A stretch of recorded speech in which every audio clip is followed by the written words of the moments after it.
My name is Michael Darren, and 5 years ago, I thought I had everything a man could dream of. I'm telling my story not for sympathy, but as a warning about how quickly the life you've built can crumble when betrayal strikes at the heart of your family. I owned a beautiful colonial house in Brookline, an affluent suburb just outside of Boston. It was a stately four-bedroom home with pristine white columns flanking the entrance, situated on a tree-lined street where kids rode bicycles in summer and neighbors helped shovel each other's driveways in winter. Every morning, I would stand on our wraparound porch with a cup of coffee, watching the sunrise paint golden streaks across our manicured lawn, feeling that unique satisfaction that comes from providing well for your family. I had worked my way up to senior investment advisor at Wellman and Burke, one of Boston's most prestigious financial firms. Starting as an eager college graduate with nothing but student loans and ambition, I had built a client portfolio worth over $200 million. The corner office with a view of the Boston Harbor was mine, as was the respect of colleagues who often sought my advice on complex investment strategies. "Mike's got the golden touch," my boss would say at company functions, clapping me on the back while introducing me to potential clients. "Hasn't had a quarter in the red in 8 years." I never mentioned the cost of that golden touch: the 60-hour work weeks, the missed dinners, the business trips that took me away from home for days at a time. It seemed a small price to pay for security. My wife Caroline and I had been married for 18 years, having met during our senior year at Boston University. She was an art history major with dreams of curating at a major museum, with cascading auburn hair and a laugh that could light up a room. I was instantly smitten the moment she corrected our professor's analysis of a Caravaggio painting during a shared elective class. We married 2 years after graduation, and Caroline put her career aspirations on hold when she became pregnant with our daughter, Amber. "It's just temporary," she had said, cradling her growing belly. "We'll revisit the museum thing when she's in school." But somehow, temporary became permanent. As my career accelerated, Caroline found her place in Boston's social scene instead, joining charity boards and organizing galas. She blossomed in that world, becoming known for her impeccable taste and ability to bring the right people together for the right causes. Amber was our pride and joy, brilliant, artistic like her mother, but with my analytical mind. By her junior year at Westfield Academy, an exclusive private school that cost more per year than my entire college education, she was already receiving interest from Ivy League colleges. Her bedroom walls were covered with awards for her oil paintings and photography, alongside honor roll certificates. "Dad, come look at this," Amber would call excitedly whenever she completed a new piece. I'd stand beside her, marveling at how her mind worked, how she could translate emotion onto canvas. "Think I could get into RISD with this portfolio?" she'd ask, and I'd assure her she could get in anywhere she wanted. Our family photo on the mantelpiece told the story of success. Caroline, elegant in a navy blue dress. Amber, radiant with youth and promise. And me, the proud provider, hand on my daughter's shoulder, wedding band gleaming. We were the Darrens of Brookline, the family others aspired to be. We belonged to the Oakwood Country Club, where I played golf with clients on weekends, and Caroline organized the annual charity auction. We hosted Thanksgiving dinners where neighbors raved about Caroline's heritage turkey recipe. We took vacations to places that would broaden Amber's horizons: the Grand Canyon's majesty, Yellowstone's raw beauty, European capitals with their centuries of art and history. "You've got it all figured out, Mike," my brother Tom said during one of his rare visits from Seattle. "Beautiful family, beautiful home, killer career. You're living the American dream, bro." And I believed him. I truly did. When you're living inside what you think is a perfect picture, you don't notice the first hairline cracks in the frame. The neighbors saw us as the ideal family. Caroline was active in the community, spearheading the restoration of the local library and organizing fundraisers for the Children's Hospital. I served on the board of the local business association, mentoring young entrepreneurs in my spare time. Amber volunteered at the animal shelter on weekends and tutored younger students in art. "The Darrens are such givers," Mrs. Abernathy, our elderly neighbor, would tell anyone who would listen. "Salt of the earth people." Even our house reflected our seeming perfection. Caroline's tasteful decorating featured in a regional home magazine, my woodworking projects adding personal touches throughout, and Amber's artwork prominently displayed in custom frames.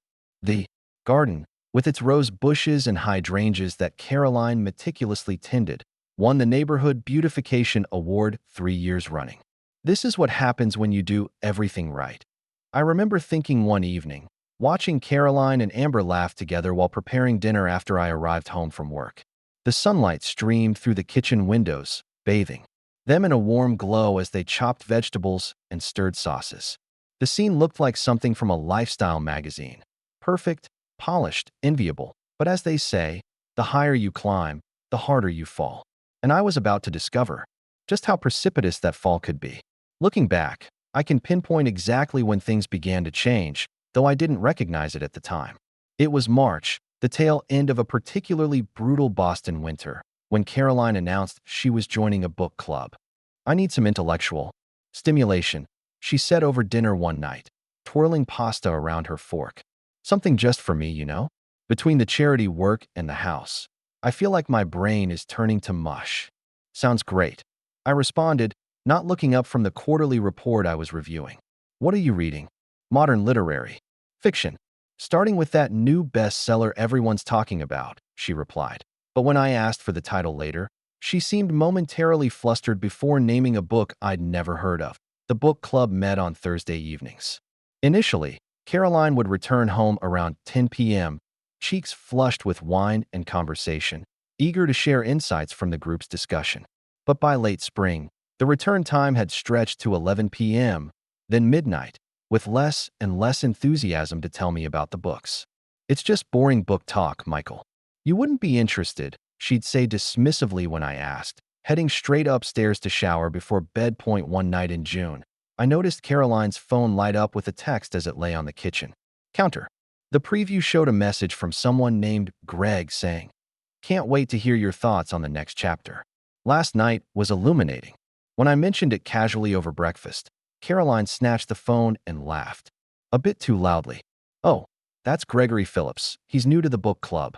Former English professor with very strong opinions about metaphor," she said, quickly changing her phone's lock screen settings afterward. The password changes became a pattern on her phone, her laptop, even her social media accounts where she had previously been happy to have me tagged in family photos. Now those family photos became increasingly rare, replaced by artistic shots of landscapes or close-ups of architectural details. "I'm exploring photography as an artistic medium," she explained when I commented on the change. "People are so boring as subjects, don't you think?" Summer brought what Caroline called her self-care retreats, weekend getaways with friends from the club that seemed to multiply as the weather warmed. She would pack small overnight bags on Friday afternoons, kiss me lightly on the cheek, and promise to be back Sunday evening refreshed and renewed. "You work so hard, Michael.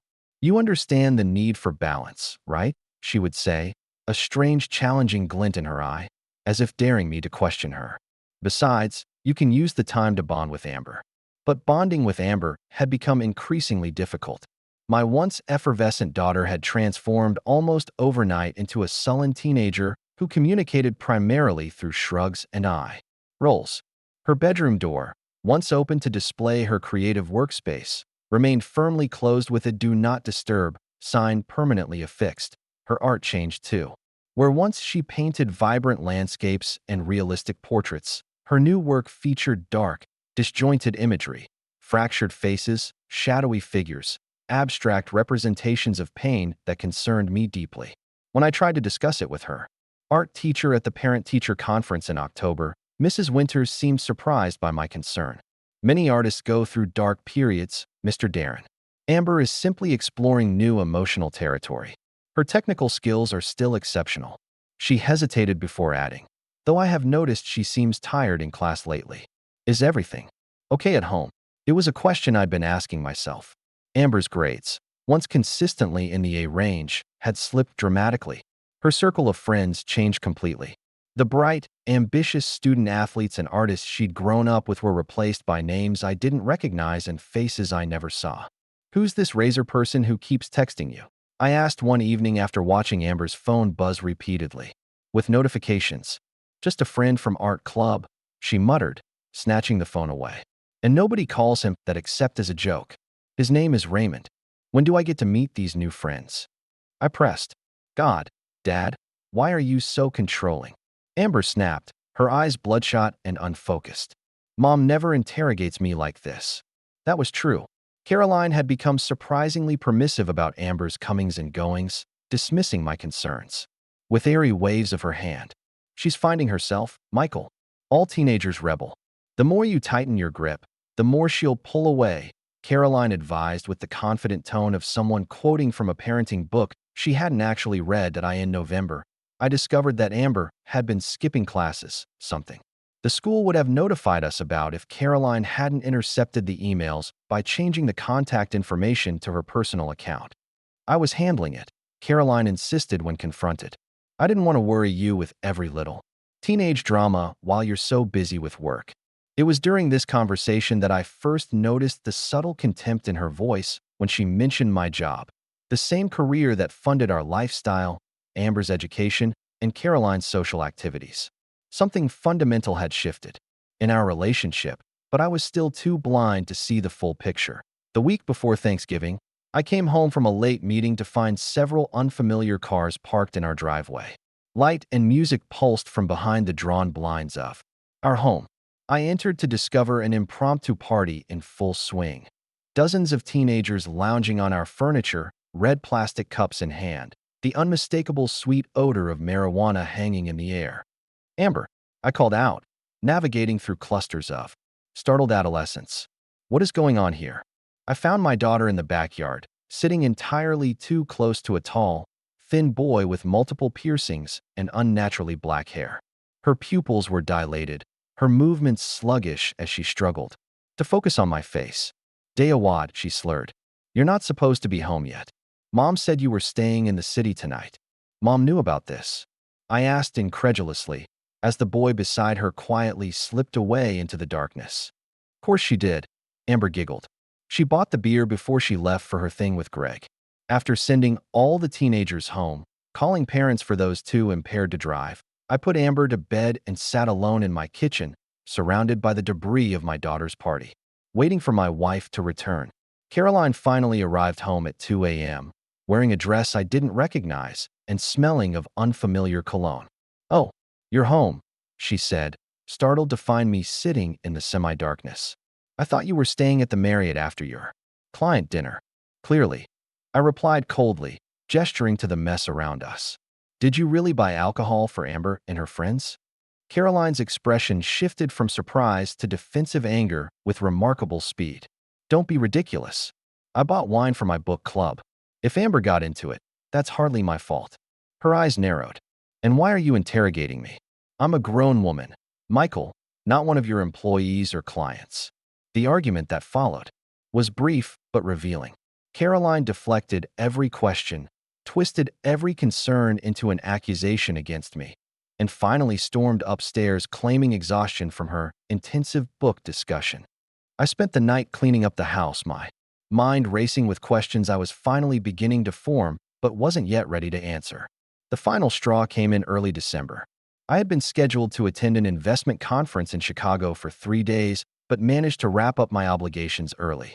Thinking I'd surprise my family, I caught an earlier flight back to Boston. Without calling ahead, I arrived home around 11 p.m. on what should have been my second night away. The house was dark except for a faint blue glow from Amber's bedroom window, the distinctive light of a screen in a dark room. But the driveway was empty. No sign of Caroline's Audi SUV or Amber's Mini Cooper, a 16th birthday present that had cost me nearly $30,000, that I entered the silent house, calling out their names with no response. In the kitchen, dinner plates sat unwashed in the sink. 2 plates, 2 wine glasses, and no sign that anyone had expected me home. Upstairs, Caroline's closet door stood open, several outfit options laid out on the bed as if she'd been preparing for something special. In the bathroom, expensive makeup products were scattered across the counter, the air still humid from a recent shower, but it was Amber's room that truly chilled me. The blue light I'd seen from outside wasn't her computer or TV, it was a small, black light illuminating a collection of posters that glowed with psychedelic intensity. Her desk drawer was partially open, revealing a small digital scale and tiny plastic bags. A water pipe sat brazenly on her windowsill alongside an expensive-looking vape pen that I sat on my daughter's bed, holding a framed photo of our family from just 2 years earlier. All of us smiling on a beach in Cape Cod, Amber between Caroline and me, her arms thrown around both our necks, pulling us close. When had that happy child disappeared? And where was she now, at nearly midnight on a school night? I called both their phones repeatedly, straight to voicemail, every time. I paced the house until 3 a.m. when headlights finally swept across the living room walls. I heard Caroline's quiet laughter, then a deeper voice murmuring something in response, followed by the sound of a car pulling away. Moments later, Caroline and Amber stumbled through the front door, freezing in shock when they saw me standing in the foyer. "Michael," Caroline gasped. "What are you doing home?" Amber wouldn't meet my eyes, her face pale except for two high spots of color on her cheeks. She wore an outfit I'd never seen before. Too mature, too revealing for a 17-year-old. "Conference ended early," I said quietly. "Where have you two been until 3 a.m. on a school night?" "Mom and I had a girls' night," Amber replied too quickly, her words slightly slurred. "Dinner and a movie in the city. Must have lost track of time." Caroline nodded vigorously. "Exactly. Mother-daughter bonding. Something you're always saying we should do more of." She placed a protective arm around Amber's shoulders. "Come on, sweetie, let's get you to bed. You still have school tomorrow." As they brushed past me toward the stairs, I caught a whiff of cigarette smoke, alcohol, and something else. A cologne I'd noticed on Caroline before. Not a women's fragrance from a girl's night out, but a distinctive men's scent that I stood alone in the dark hallway, listening to their whispers as they retreated upstairs, feeling as though I was standing on the edge of a precipice, knowing that once I looked down, nothing in my life would ever be the same again. That night, as I lay sleepless beside my quietly snoring wife, I made the decision to find out exactly what was happening to my family, no matter how painful the truth might be. The truth found me before I could actively search for it. 3 weeks after that late-night homecoming, I was meeting my longtime friend Dave Mercer for our monthly beer and wings night at Sullivan's, a sports bar equidistant from my office and his home in Jamaica Plain. Dave and I had been friends since college. He was my roommate sophomore year, best man at my wedding, and godfather to Amber. He'd never married, choosing instead to build a successful career in hospitality management that had recently landed him the position of operations director at Oakwood Country Club. That we were halfway through our second round when I noticed Dave was unusually quiet, picking at the label on his beer bottle instead of offering his usual animated commentary on the Celtics game playing on the overhead screens. "Everything okay at the club?" I asked, assuming his distraction was work-related. "That new chef working out?" Dave looked up, his expression pained. "Mike, there's something I need to tell you, and I've been trying to figure out how for weeks." He took a long pull from his beer. "It's about Caroline." The way he said my wife's name, carefully, apologetically, made my stomach tighten. "What about her?" Dave sighed heavily. "She's been seeing someone at the club. It's been going on for months. Everyone knows except you."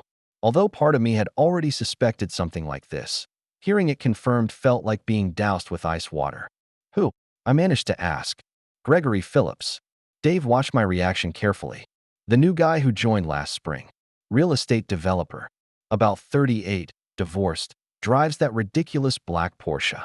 The book club Greg. The cologne. The weekend. Retreats." It all suddenly made terrible sense. "How long?" My voice sounded strange to my own ears. "Since at least May, from what the staff tells me." Dave leaned forward. "Mike, they're not even trying to be discreet anymore. They use the private dining room for lunch at least twice a week. They're constantly together at social events." Caroline introduced him to the board as her special friend at the holiday gala. He hesitated before adding, "And Amber knows. She's been seen with them at the club, acting like they're some kind of family unit." The betrayal of my daughter's involvement struck deeper than the affair itself. "Has Amber been going to the club a lot?" Dave nodded grimly. "That's another thing. She's been hanging around with a rough crowd. The caddies and kitchen staff who sell more than just their services, if you catch my drift. I've had to warn them about dealing on the property, but..." He shrugged helplessly. "She's a member's kid. There's only so much I can do." That night, instead of going home, I checked into a hotel and made 2 phone calls. The first was to Jacob Stern of Stern Investigations, a private investigator I'd previously hired to conduct background checks on potential high-value clients. The second was to Rebecca Kwan, a sharp-minded family attorney one of my clients had used during her divorce. I need comprehensive surveillance, I told Stern, and I need to know how deep this goes. I'm on it, he replied without asking for details. Give me 2 weeks. To Rebecca, I simply said, I need to understand my options without tipping my hand. Jacob Stern earned every penny of his considerable fee. 14 days later, he presented me with a leather portfolio containing photographs, transcripts, financial records, and a detailed timeline of my wife's betrayal. The affair with Gregory Phillips had indeed begun in May, after they met at a club charity event Caroline had organized. But what the portfolio revealed went far beyond a simple infidelity. Gregory Phillips was not the successful developer he claimed to be. His last 2 projects had failed spectacularly, leaving investors holding millions in losses. He was leveraged to the hilt, living on credit and charm while facing 3 different lawsuits from former business partners. His divorce had left him nearly bankrupt, with his ex-wife receiving a substantial settlement after proving his infidelity with documented affairs with 4 different women. He's a professional predator, Stern explained during our meeting in an anonymous conference room he'd rented for the occasion. He finds wealthy women, preferably married ones with assets held jointly with their husbands, and he works his way into their lives. Based on the pattern from his previous relationships, I'd say you're looking at the final stages before they make their move. Their move? I asked. Stern slid several photographs across the table. They showed Caroline and Gregory in various intimate situations, but it was the ones featuring them with Amber that disturbed me most. My daughter looked thin and unwell, her movements captured mid-gesture, showing a telltale nervous energy I recognized from my college roommate who had developed a cocaine habit. Your daughter has a significant substance abuse problem, Stern said gently. Pills, primarily. But she's also using cocaine and MDMA based on our observations. And here's where it gets ugly. He played an audio recording captured by a device planted in Caroline's car. Perfectly legal as the vehicle was registered in my name, Caroline's voice came through clearly. We need to accelerate the timeline, Greg. Michael's starting to ask questions about Amber. Gregory's smooth baritone replied. So we use that. The more erratic she gets, the better for us. Let her crash and burn a little. When she gets caught, we make sure Daddy Dearest is implicated. How? Caroline asked. We've discussed this, baby. The product goes in his home office safe. Anonymous. Tip to BPD that the respected investment advisor has a side business. When they find commercial quantities in the safe only he can access, along with unexplained cash deposits we'll start making next week, his career is over. With a felony charge hanging over him, he'll agree to any divorce terms just to stay out of prison. My blood ran cold as Caroline laughed. A sound I once loved now transformed into something cruel and unfamiliar. And if that doesn't work, she asked, then we use the nuclear option. Amber tells the court Daddy's been inappropriate with her. One tearful testimony about how he comes into her room at night when he thinks she's sleeping, and he'll be lucky if all he loses is his money. She wouldn't do that, Caroline objected, though her tone lacked conviction. She will if she wants to keep getting what she needs, Gregory responded confidently. Trust me, she's far enough gone now that she'll say whatever we tell her to. The most devastating recording came last. A conversation between Caroline and Amber in what appeared to be Amber's bedroom. Just one more time, honey. Place the package in Dad's briefcase when he's in the shower. Then we'll be free, and Greg said he'll help you get into that art school you want. Amber's voice sounded small, childlike. I don't want to do this anymore, Mom. Dad doesn't deserve this. Your father has neglected us for years, Caroline hissed. All he cares about is his precious career and his reputation. Do you know how many school events he missed? How many nights I spent alone while he wooed clients? This is our chance for a fresh start. Greg has connections at RISD. One call from him and you're in, full scholarship. But we need to handle your father first. What if he finds out? He won't, Caroline assured her. And if he starts to suspect anything, we'll just move to Plan B. You remember what to say if anyone asks about how he touches you, right? A long silence followed. Then Amber's defeated whisper, I remember. I sat in stunned silence as Stern stopped the recording. There's more, he said quietly, but I think you get the picture. They're planning to destroy you. Legally, financially, and socially. And my daughter. I couldn't finish the sentence. Is both a victim and an accomplice, Stern completed grimly. They've manipulated her addiction to control her, but she's still making choices. Bad ones. That night, after seeing the evidence, something inside me changed. The hurt was still there, a physical ache in my chest that made it difficult to breathe. But something colder, more calculating, took over my thought processes. They had spent months methodically planning my destruction, poisoning my daughter against me, preparing to rob me of everything I had worked for, including my freedom and reputation. That I would not explode in rage. I would not confront them immediately with what I knew, giving them a chance to accelerate their plans or create new ones. No, I would take my time. I would protect myself first, then systematically dismantle the life they were trying to build on the ruins of mine. This wasn't just about divorce or money anymore. This was about justice. And perhaps, if I was careful, it might also be about saving my daughter from the destructive path her mother had set her on. As dawn broke over Boston, I made my decision. I would become the architect of my own revenge, patient, methodical, and absolutely merciless. The morning after meeting with Jacob Stern, I stood in my shower, letting scalding water course over my body as I processed everything I had learned.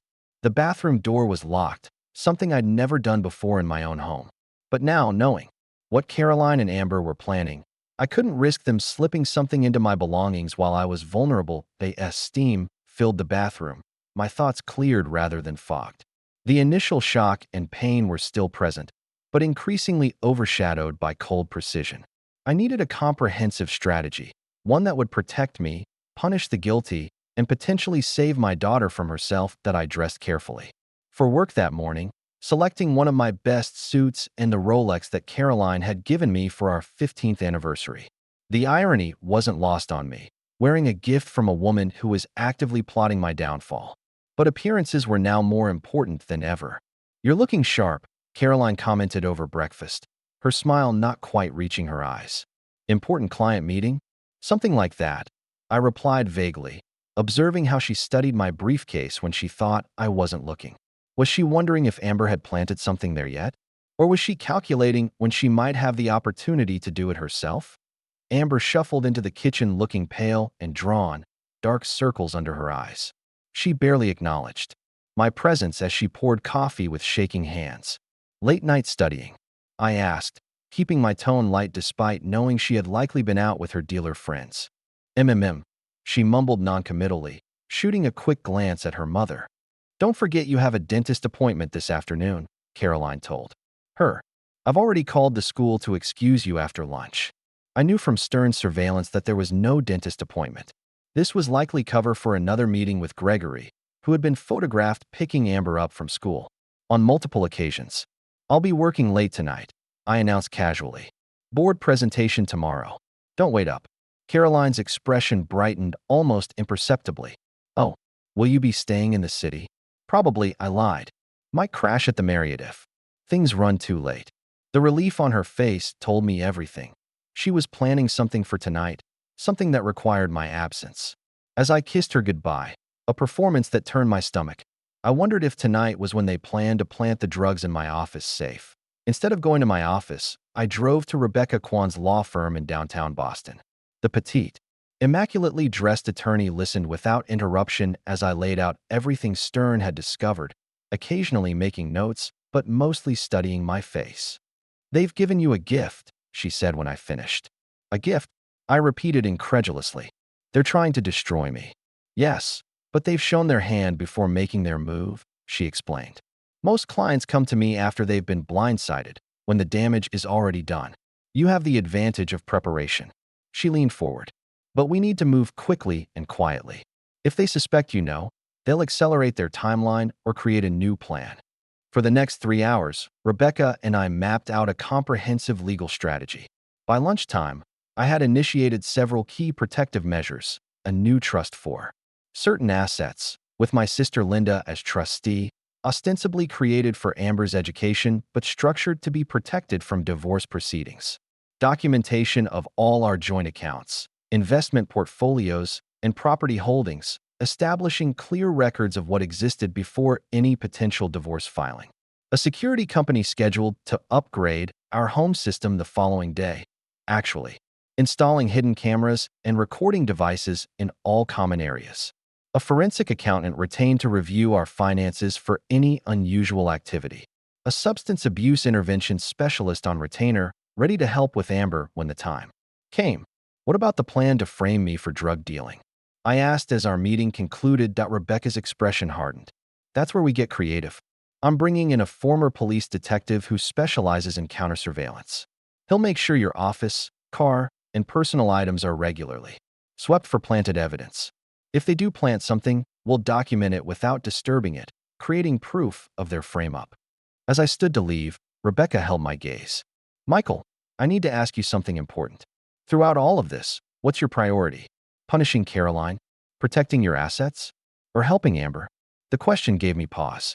Through the shock and betrayal, I hadn't fully articulated my objectives even to myself. All of the above. I finally answered. But Amber comes first. She's still my daughter, even if she's being used against me. Rebecca nodded approvingly. Then we'll need a two-track approach. The legal track protects you and your assets while building a case for favorable divorce terms. The personal track focuses on extracting Amber from their influence and getting her the help she needs. And Caroline and Gregory? I asked. A small, cold smile touched Rebecca's lips. People who conspire to frame innocent spouses for drug dealing and false sexual abuse claims? Who manipulate a teenage girl's addiction for their purposes? The law has remedies for such behavior, Mr. Darren. Severe ones. That afternoon, I actually did go to my office, maintaining normal routines while my mind worked on multiple levels. I called our home security company and scheduled the upgrade that would actually install hidden surveillance throughout our home. I contacted my personal physician for an executive physical, which would include comprehensive drug testing, to establish my clean baseline in case I needed to disprove future allegations. Most importantly, I began keeping a detailed journal documenting every interaction with Caroline and Amber, every unusual behavior or suspicious circumstance. Rebecca had emphasized the importance of contemporaneous records in family court. By evening, phase 1 of my counter-strategy was in place. I didn't stay late at the office as I told Caroline. Instead, I parked down the street from our home and watched as Gregory's black Porsche pulled into our driveway at 8:15 p.m. He entered using a key I hadn't known existed, carrying what appeared to be an overnight bag. 2 hours later, I observed Amber leaving with a young man in a beat-up Honda Civic, presumably Razor, returning around midnight looking even more disheveled than she had that morning. Throughout that long night in my car, I reflected on how quickly life could unravel. Just months ago, I believed I had the perfect family. Now I was essentially homeless, spying on my own house, watching strangers come and go from what I had thought was my sanctuary. The pain was still acute, but it was increasingly overshadowed by a cold, focused determination. Caroline and Gregory thought they were dealing with an oblivious workaholic who would be easily outmaneuvered. They had no idea what was coming to as dawn broke over our neighborhood. I watched Gregory leave, kissing Caroline passionately in the doorway. Once his car disappeared around the corner, I waited 30 minutes before driving home, preparing to play the role of unsuspecting husband returning from an overnight work session. Caroline was in the kitchen preparing coffee when I entered, wearing the same clothes from yesterday to maintain my cover story. Productive night? She asked with a smile that now looked predatory to my enlightened eyes. Very. I replied truthfully, though not in the way she imagined. Sometimes you have to step back and reevaluate everything to see the true picture. She had no idea how accurate those words were, or how they would soon apply to her own carefully constructed plans. Over the next 2 months, I lived a double life that would have impressed any spy agency. On the surface, I was the same Michael Darren, dedicated investment advisor, distracted husband, and increasingly concerned father of a troubled teenager. I maintained my routines, asked no accusatory questions, and gave every appearance of being oblivious to the conspiracy unfolding around me. Behind this carefully constructed facade, however, I was methodically building my case and preparing my counterattack. The security system upgrade provided invaluable intelligence. High-definition cameras with night vision capability recorded every corner of our home, while discrete audio devices captured conversations I would never have been privy to otherwise. Every evening after Caroline and Amber were asleep, I would access the encrypted feed from a laptop in my office at work, documenting each damning interaction that I watched my wife and her lover in my home, in my bed, planning my demise in explicit detail. I observed Amber's deteriorating condition as Caroline alternately enabled and manipulated her addiction. Most painfully, I witnessed conversations where my daughter initially defended me, only to be systematically turned against me through a combination of gaslighting, emotional manipulation, and the leverage of her growing dependence on the drugs Gregory supplied. "But Dad's always been good to us," Amber protested during one late-night conversation with Caroline in our kitchen. "He works hard so we can have all this." "That's what he wants you to think," Caroline replied, her voice dripping with contempt. "But where is he now? Working late again. Do you know what he's really doing? Sleeping with that young associate, Eliza." I found the hotel receipts. This was a complete fabrication. Eliza was a talented 50-year-old investment analyst who had been with the firm longer than I had, but Amber had no way of knowing that. "Are you sure?" Amber asked, her voice small and uncertain. "Why do you think he never has time for your art shows or school events? He's building a new life without us, honey. He's just keeping up appearances until he can leave us both behind." Caroline's manipulation was masterful, playing on every insecurity a teenage girl might have about her father's love and attention that I transferred selected assets to the trust one had established, primarily through transactions that appeared routine. My attorney had advised me that while I couldn't hide assets, I could legally protect certain portions of my estate through careful planning. The critical element was timing, making these moves before any divorce filing would strengthen their legitimacy. "The trust for Amber's education is perfectly defensible," Rebecca assured me, "as is the life insurance policy with your sister as beneficiary. Just make sure everything is documented as routine financial planning." I installed similar surveillance equipment in my car and briefcase, capturing multiple attempts by both Caroline and Amber to plant incriminating items. The first attempt came 3 weeks after my meeting with Stern, when Caroline slipped several small bags of white powder into the hidden compartment of my briefcase while I was showering. The camera captured her carefully using a cloth to avoid fingerprints as she handled the bags. Later that same day, I had the contents professionally tested and documented by Stern's team. Pharmaceutical-grade cocaine mixed with fentanyl, an amount that would constitute trafficking rather than simple possession. That I left the drugs in place, but ensured they were documented. If they did make an anonymous tip to the police, I now had video evidence of the planting. More importantly, I was building a pattern of behavior that would be devastating in divorce court and potentially useful in criminal proceedings. That I created a detailed log of Caroline's comings and goings, establishing the pattern of her affair. Gregory typically visited our home on Monday and Thursday evenings when I worked late, and Caroline spent most Saturdays with him, either at his downtown apartment or at weekend getaways in Vermont or Cape Cod. I documented each rendezvous with time-stamped photographs provided by Stern's surveillance team. Most importantly, I documented Amber's drug activities and Caroline's encouragement of them, saving video evidence of Caroline providing pills to Amber before school, of Gregory bringing cocaine to the house and showing Amber how to use it, of late-night conversations where they coached her on what to say if questions arose about my behavior toward her. One particularly damning video showed Caroline drilling Amber on a false narrative about my supposed inappropriate touching. "Remember, it started gradually," Caroline coached. "Just lingering hugs at first, then sitting too close during movies. Later, coming into your room at night to check on you, but staying to watch you sleep. You were afraid to tell me because you thought I wouldn't believe you." Amber, clearly high, repeated the script mechanically, stumbling over details until Caroline grew frustrated. "Focus, Amber. This has to be convincing. If the judge doesn't believe you, we get nothing, and you can say goodbye to art school. Is that what you want?"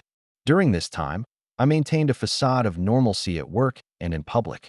I even increased my visibility in the community, joining the board of the local arts foundation, knowing Caroline had applied for the same position, and volunteering as a mentor at Amber's school's career day. These activities served dual purposes, establishing my character and community standing while allowing me to be present in places where Caroline had previously controlled the narrative at home. I played the oblivious husband perfectly. I worked late, asked fewer questions, and gave them the impression that their plan was working. When drugs appeared in my possession, I discreetly removed and documented them without confrontation. When items went missing, clearly taken to suggest I was liquidating assets, I made no mention of it. Caroline seemed almost disappointed that she didn't have to work harder to deceive me. In an overheard conversation with Gregory, she complained, "It's almost too easy. He doesn't suspect a thing. I don't think he even notices I'm going through his files." "That's good, baby," Gregory reassured her. "The less resistance now, the bigger the shock when it all comes down. Have you talked to that detective friend of yours about when to make the call?" "Next week," Caroline replied. "He said it's better if the tip comes during business hours. They'll search his office first, then get a warrant for the house. Once they find what we've planted in both places, he won't have anywhere to run." That conversation was the signal I needed. The timeline had accelerated. I needed to move from defensive preparation to offensive action. As Caroline and Gregory finalized their plans to destroy me, I put the final touches on my counterattack. They had no idea that every move they made strengthened my position rather than theirs. During this time, I also reached out discreetly to psychiatric specialists about Amber's condition. Dr. Eleanor Freeman, a renowned adolescent addiction psychiatrist, reviewed the documentation I had gathered and provided a professional assessment. "Your daughter is exhibiting classic signs of substance abuse manipulation," she explained during our confidential consultation.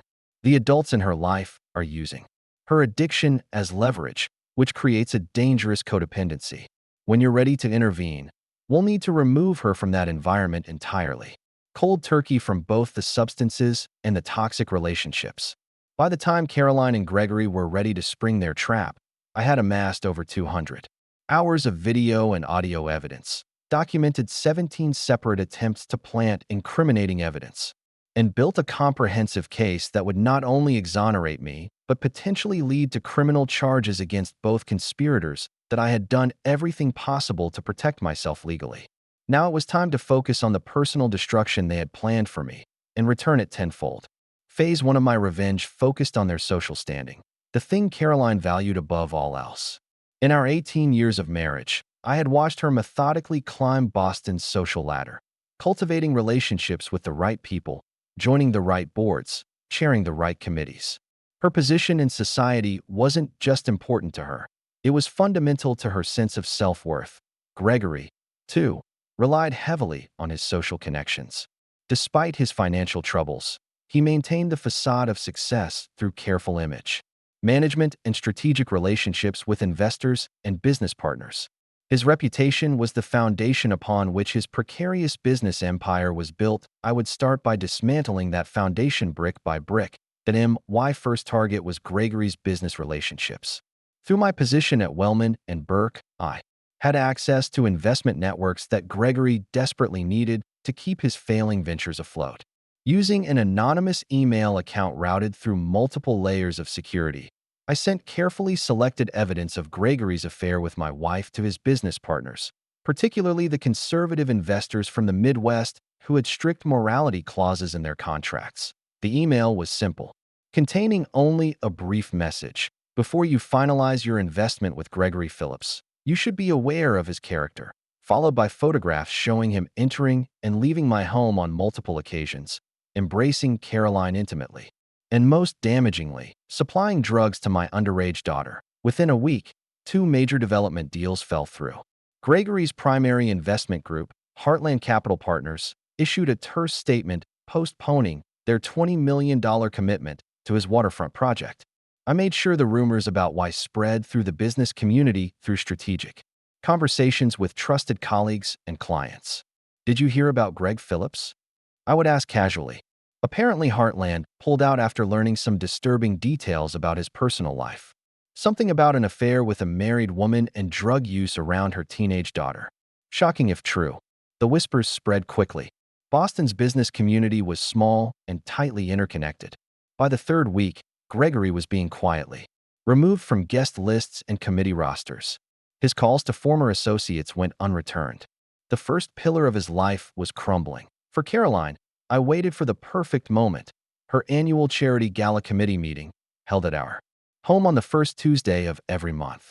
This gathering of 12 influential women represented the inner circle of Boston's philanthropic community, the social arbiters whose approval Caroline had spent years cultivating. The meeting was scheduled from 10 a.m. to noon, followed by lunch catered by an exclusive local restaurant. I arranged to work from home that morning, citing a minor plumbing issue that needed my supervision. A plausible reason to be present without raising Caroline's suspicions. As the meeting progressed in our formal dining room, I moved between my home office and the kitchen, occasionally offering to refresh drinks or adjust the thermostat, the perfect picture of the supportive husband. Shortly before noon, as discussions turned to the gala's honorary chairperson, I entered with a tray of fresh coffee. "Sorry to interrupt, ladies," I said pleasantly. "Just thought you might need a refill before lunch arrives." As I set down the tray, I accidentally bumped my tablet, which I had brought along ostensibly to check on work emails. The device fell to the table, its screen lighting up automatically to display what appeared to be a paused video. "Oh, clumsy me." I apologized, reaching for the tablet. But Margaret Whitmore, the 70-year-old doyen of Boston society who had chaired more charity boards than anyone in the city, had already glimpsed the screen. "Is that Caroline?" she asked. Peering through her designer glasses, before I could respond, Margaret had picked up the tablet, her curiosity overriding propriety. With one touch, she unpaused the video I had so carefully prepared, a compiled selection of surveillance footage, showing Caroline and Gregory together in our home, drinking, laughing, embracing, and most damningly, discussing their plans while mocking both me and the very women now watching the video. "These stuffy old broads have no idea." Caroline's voice rang out clearly as the video showed her and Gregory, lounging in our living room. Margaret with her perpetual constipation face, Victoria thinking she's still relevant because her grandfather's name is on a building. They're all so easy to manipulate. The room fell silent as the women watched Caroline systematically ridicule each of them, sharing personal secrets she had learned in confidence, mimicking their mannerisms, and laughing with Gregory about their perceived flaws and shortcomings. "Oh my God," I exclaimed, feigning shock as I finally reclaimed the tablet. "I'm so sorry. That's not. I didn't mean." I stumbled over my words, playing the part of the embarrassed husband who never meant for them to see evidence of his wife's betrayal. Caroline returned from the powder room at that moment, her confident smile faltering as she registered the frigid atmosphere and 12 pairs of eyes regarding her with expressions ranging from shock to disgust. "What's going on?" she asked, her voice unnaturally high. Margaret Whitmore stood slowly, gathering her designer handbag. "I believe this meeting is concluded," she announced with glacial dignity. "As is your involvement with the foundation, Caroline." One by one, the women gathered their belongings and departed, several placing sympathetic hands on my shoulder as they passed, murmuring variations of "so sorry, Michael," and "call if you need anything." Victoria Lowell, whose grandfather's name was indeed on several Boston buildings, was the last to leave. Her typically perfect composure cracked as she faced Caroline. "We've been friends for 15 years, she said quietly. "I was godmother to your daughter. And all this time you've been—" She couldn't finish, simply shaking her head before turning to me. "Michael, the Lowells stand with you, whatever comes next." By evening, Caroline's phone was blowing up with messages and emails from the club board asking her to step down from her leadership positions, from charity committees requesting her resignation, and from former friends distancing themselves from the scandal. The social pillars of her identity were collapsing around her. For Gregory, the social destruction continued through more calculated moves. An anonymous tip to the Boston Globe's business section about questionable accounting in his latest development led to a preliminary investigation. A carefully worded inquiry to the state licensing board raised questions about possible ethics violations. Each action was untraceable, each designed to create maximum damage with minimum risk to myself. As for Amber, I took a different approach. I knew she was a victim too, manipulated by her mother, her addiction exploited for Caroline's purposes. Destroying her further would serve no purpose. She needed rescue, not revenge that I arranged for my sister Linda, Amber's favorite aunt and a successful art therapist in San Francisco, to discover Amber's drug problem during a FaceTime call I ensured Amber would take in my presence. "Amber, sweetie, are you okay?" Linda asked with genuine concern, noting my daughter's dilated pupils and nervous mannerisms. "You don't look well." "I'm fine," Amber insisted unconvincingly. "Just tired from school." "No, it's more than that," Linda pressed gently. "I recognize those signs, honey. I work with young people in recovery, remember? You can talk to me." Whether it was Linda's genuine concern or simply the weight of deception becoming too heavy to bear, something broke in Amber that afternoon. To my astonishment, she began to cry, deep, body-shaking sobs that seemed to come from her very core. "I don't know what to do anymore," she confessed through tears. "Mom says I have to help her with the plan or I'll never get to art school. But I hate what we're doing to Dad, and I can't stop taking the pills because when I try I get so sick.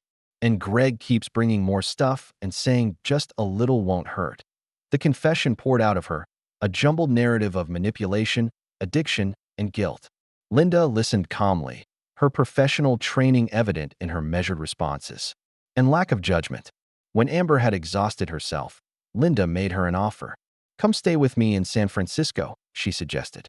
"There's an amazing art therapy program for young people in recovery at my institute.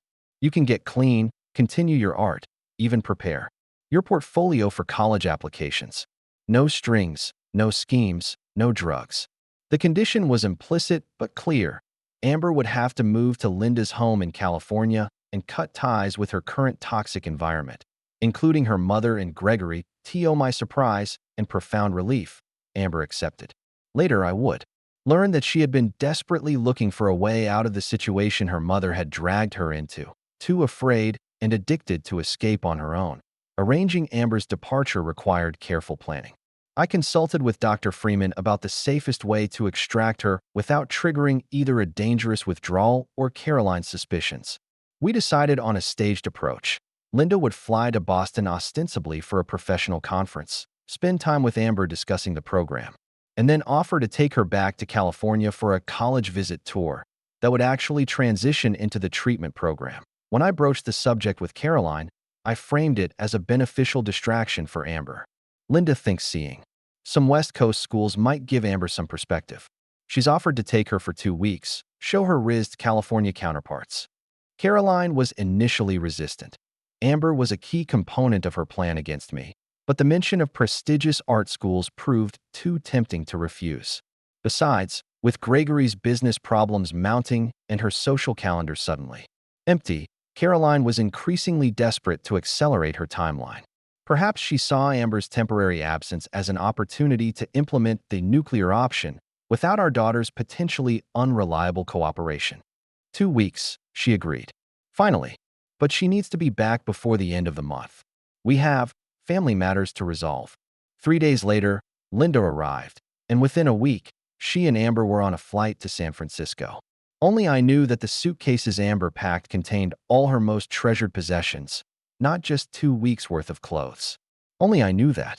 She had been admitted to a 90-day residential treatment program, followed by outpatient therapy and potential enrollment in a specialized art program for recovering addicts.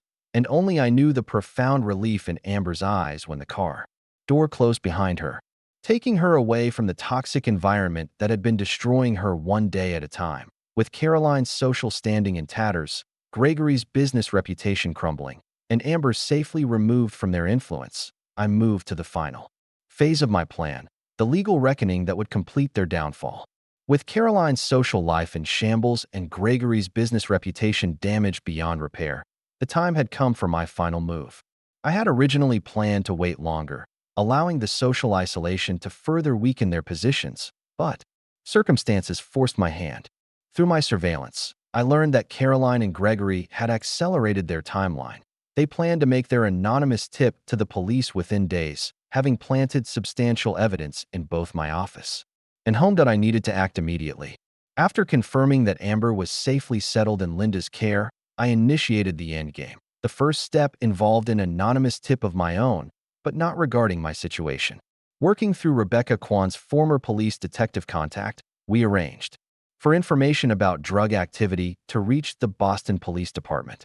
The target wasn't our home, as Caroline had planned, but Gregory's downtown apartment. We need precise timing, Rebecca advised during our final planning meeting. The search warrant for his residence needs to be executed before Caroline can implement their plan against you. The tip included specific information that only someone with intimate knowledge of Gregory's activities could provide: the location of his drug safe, behind a false panel in his bedroom closet, the regular delivery schedule, Tuesdays at 9 p.m., and even the code to his alarm system. All information gathered through my comprehensive surveillance operation. More damning, the tip included financial records showing regular cash deposits corresponding with drug deliveries, records Gregory thought were securely hidden in his cloud storage but had been accessed through digital forensic methods I'd rather not detail. These weren't planted evidence. They were Gregory's actual records, meticulously documented as he built his side business supplying wealthy clients with high-end recreational drugs. The police raid occurred at 6 a.m. on a Wednesday morning. By noon, Gregory Phillips was being processed at the Central Booking Facility, facing multiple felony charges for possession with intent to distribute. The search had revealed not only drugs but evidence of financial irregularities that triggered an immediate IRS investigation. With Gregory in custody and the authorities focusing on his criminal activities, I moved quickly to the next phase. I filed for divorce that same afternoon, timing it perfectly to catch Caroline completely off guard and without her co-conspirators' support. The filing was comprehensive, running to over 150 pages including exhibits. It detailed Caroline's infidelity, her conspiracy to frame me for drug crimes, and most seriously, her plan to coach our daughter to make false allegations of sexual impropriety against me. Each allegation was supported by meticulously documented evidence: photographs, videos, audio recordings, financial records, and sworn statements from witnesses including private investigators and forensic experts that I requested an emergency hearing for temporary orders, citing the extraordinary circumstances and potential flight risk. As Caroline had recently renewed her passport and researched countries without extradition, according to her browser history captured by my surveillance, Judge Eleanor Hargrove, a no-nonsense jurist with 20 years' experience in family court, granted the emergency hearing for the following morning. Caroline was served with papers at our home that evening by a process server accompanied by a police officer, a precaution Rebecca had insisted upon to prevent any claims that she hadn't received proper notice. The look of shock on Caroline's face when she opened the door to find not the detective friend she had expected to execute their plan against me, but instead a process server delivering divorce papers and a restraining order, was something I wish I could have witnessed in person rather than via the security camera footage I reviewed later. She tried calling Gregory repeatedly, unaware that he was sitting in a holding cell without access to his phone. She then called several friends, only to have each call go unanswered or be cut short with awkward excuses. The social isolation we had engineered was complete. At the moment she most needed allies, Caroline found herself utterly alone. In desperation, she called the one person she thought might still be manipulated: our daughter. But Amber, now 3,000 miles away and in the early stages of detox, under medical supervision, was unavailable. The staff at the treatment center, briefed on the situation, politely informed Caroline that Amber was participating in program activities and could not come to the phone. The emergency hearing the next morning was brief but decisive. Caroline arrived with a hastily retained attorney who appeared unprepared for the mountain of evidence we presented.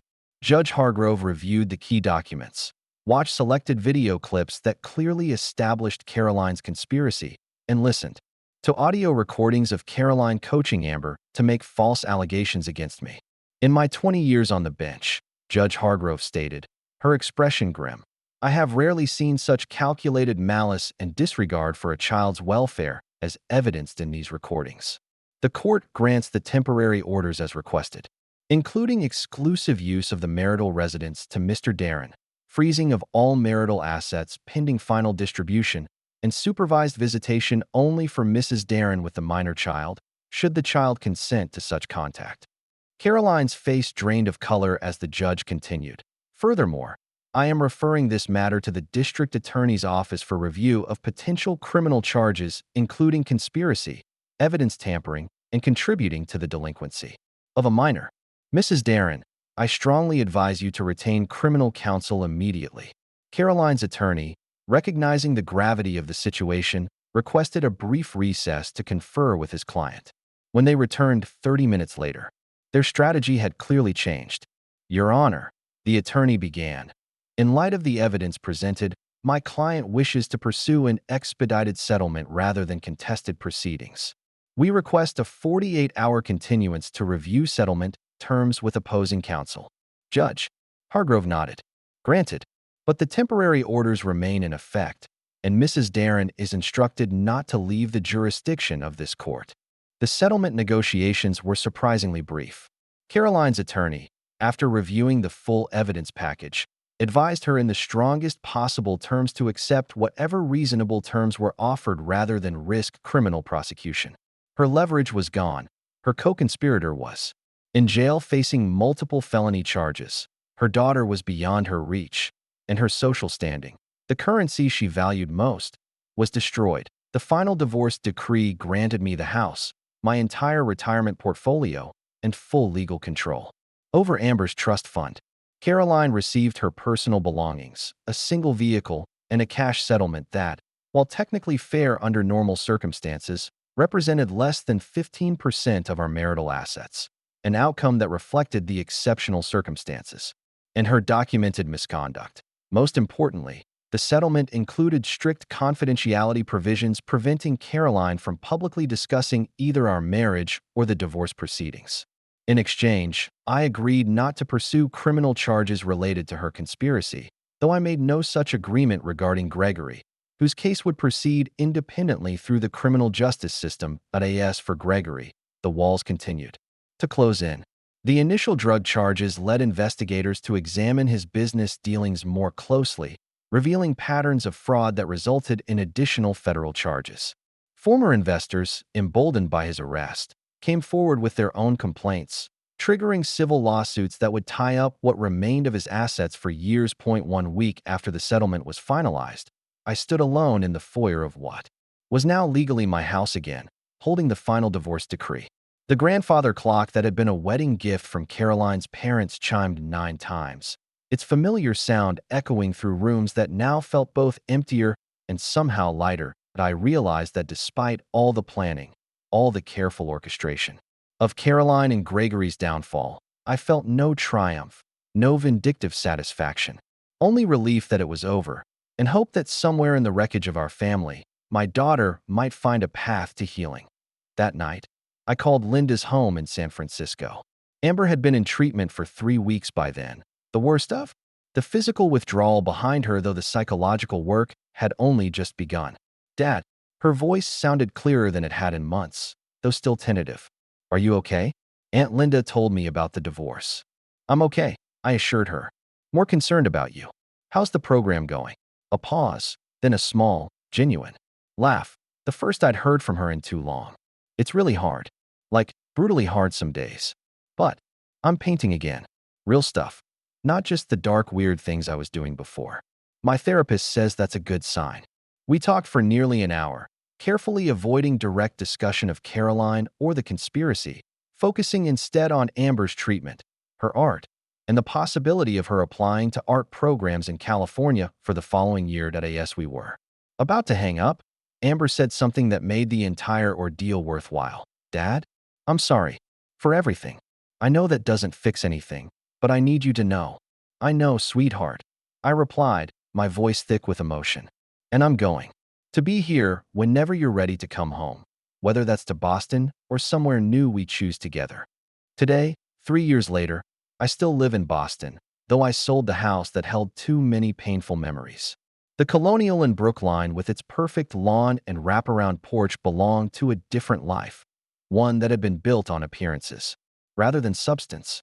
I now own a comfortable waterfront condo in the Seaport District, smaller, more modern, and unencumbered by the ghosts of betrayal that I no longer work at Wellman and Burke. The months following the divorce were challenging. Professionally, while my colleagues expressed support, the inevitable whispers and sidelong glances became wearing. Too many people knew too many details of my personal tragedy, details that had leaked despite the confidentiality agreements. As these things inevitably do. 6 months after the divorce was finalized, I accepted a generous offer from a former client to become a founding partner in a boutique investment firm focusing on ethical businesses and sustainable technologies. Darren and Watkins Advisory Group is smaller than my previous corporate environment, but infinitely more fulfilling. We manage a carefully curated portfolio of clients who share our vision of financial success without ethical compromise. The professional change brought unexpected benefits beyond just a fresh start. Working with companies committed to positive social impact has helped restore my faith in human nature, something that was severely damaged during those dark months of surveillance and counterplotting. I've rediscovered the satisfaction of building something worthwhile, of using my financial expertise to support innovations that might actually improve the world rather than simply generate wealth. Amber completed her residential treatment program in California and transitioned to outpatient therapy while attending a specialized program for young artists in recovery. The journey wasn't smooth. There were relapses, emotional breakdowns, and periods of anger directed at both her mother and me. But with consistent support and professional help, she gradually rebuilt her life on more solid foundations. Now 21, she's in her junior year at the California College of the Arts, studying both fine art and art therapy with plans to eventually work with other young people struggling with addiction. Our relationship has healed slowly but steadily. Monthly visits, weekly video calls, and a newfound honesty that would have been impossible in our former life. During her second year of sobriety, Amber finally felt strong enough to discuss what had happened. We sat on a bench overlooking the Pacific Ocean during one of my visits to San Francisco, watching surfers battle the waves as she explained how Caroline had gradually pulled her into the conspiracy. It started so small, Amber said, her eyes fixed on the horizon. Mom would give me her prescription pills when I had trouble sleeping after you, and she fought. Just to help, she said. Then it was pills before tests to help me focus, pills after breakups to numb the pain. She traced patterns in the sand with her shoe. By the time I realized I couldn't stop taking them, she had this hold over me. She controlled my supply in my life. When she introduced me to Greg, and he started bringing cocaine, she shook her head. It all happened so gradually that I didn't see what they were doing until I was already trapped. Why did you agree to help frame me? I asked, the question that had haunted me for years. That Amber's eyes filled with tears. She convinced me you were planning to leave us with nothing, that you had secret accounts, another family somewhere, that all your late nights weren't really work. She wiped her eyes. And I was so high most of the time, so desperate for the next pill or line, that I would have believed anything, done anything. When I hesitated, they'd withhold until I was sick, then offer relief if I cooperated. She turned to face me directly, her expression raw with remorse. I've been trying to understand why I was so easy to manipulate. My therapist says it's not just the drugs. It's that I always felt I had to earn your love by being perfect, by being the daughter you could brag about. When I started failing at that, it was easier to believe you didn't really love me than to face disappointing you. That conversation became the foundation for our new relationship, one built on honesty rather than expectations, on genuine connection rather than performance. I've learned to listen more and direct less, to support Amber's choices rather than orchestrate her life. She's learned to trust her own instincts rather than seek external validation through achievement or rebellion. As for Caroline, she attempted to rebuild her life in Florida with Gregory after he was released on bail pending his trial. She had moved into his South Beach apartment, apparently believing his assurances that the charges were a misunderstanding that his expensive attorneys would resolve. Reality hit hard when Gregory's assets were frozen as part of the federal investigation, leaving them both essentially penniless. The legal fees quickly consumed Caroline's divorce settlement. When Gregory's bail was revoked after he violated travel restrictions, Caroline found herself alone in a state where she had no connections, no support system, and increasingly, no options. Last I heard through mutual acquaintances, she's working as a retail sales associate at an upscale department store in Miami, a far cry from her country club lifestyle and charity board chairmanships. She's tried repeatedly to contact Amber, sending emotional emails and voice messages that alternate between apology and manipulation. Amber, with the support of her therapists, has maintained firm boundaries, responding only with brief acknowledgments that she's well but not ready for direct contact. Gregory Phillips was eventually convicted on multiple counts of drug distribution, fraud, and money laundering. He's currently serving a 12-year sentence in federal prison, with additional time likely to be added as the civil cases against him proceed through the courts.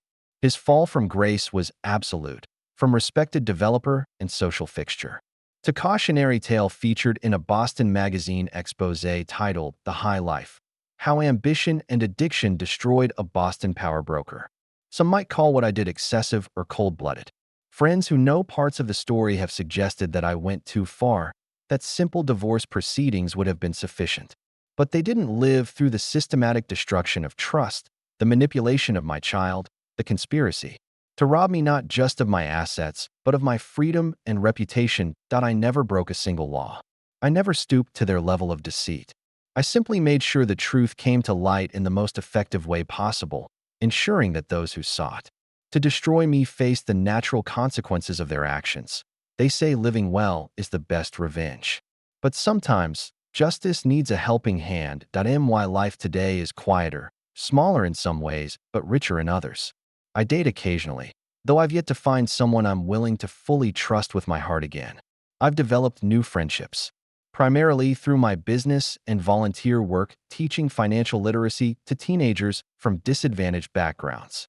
I've reconnected with family members who drifted away during my marriage, including my brother Tom, who now visits regularly from Seattle. Most weekends, you'll find me sailing on Boston Harbor in the small sloop I purchased after the divorce. A childhood dream I had set aside during my married years. There's a clarity that comes with navigating open water, reading the winds, and charting a course through changing conditions. It's a practice that requires presence, attention, and respect for forces beyond your control, lessons I wish I had learned earlier. Last month, Amber came to Boston for a week-long visit. On her final evening, we walked along the harbor, stopping to watch the sunset paint the sky in brilliant oranges and purples. "Do you ever regret how things turned out?" she asked suddenly. "Not the divorce, but how you handled it. All the surveillance and planning." I considered the question carefully before answering. I regret that it was necessary. I regret not seeing the warning signs earlier, before things went so far. But no, I don't regret protecting myself, and especially not protecting you, even if you didn't want protection at the time.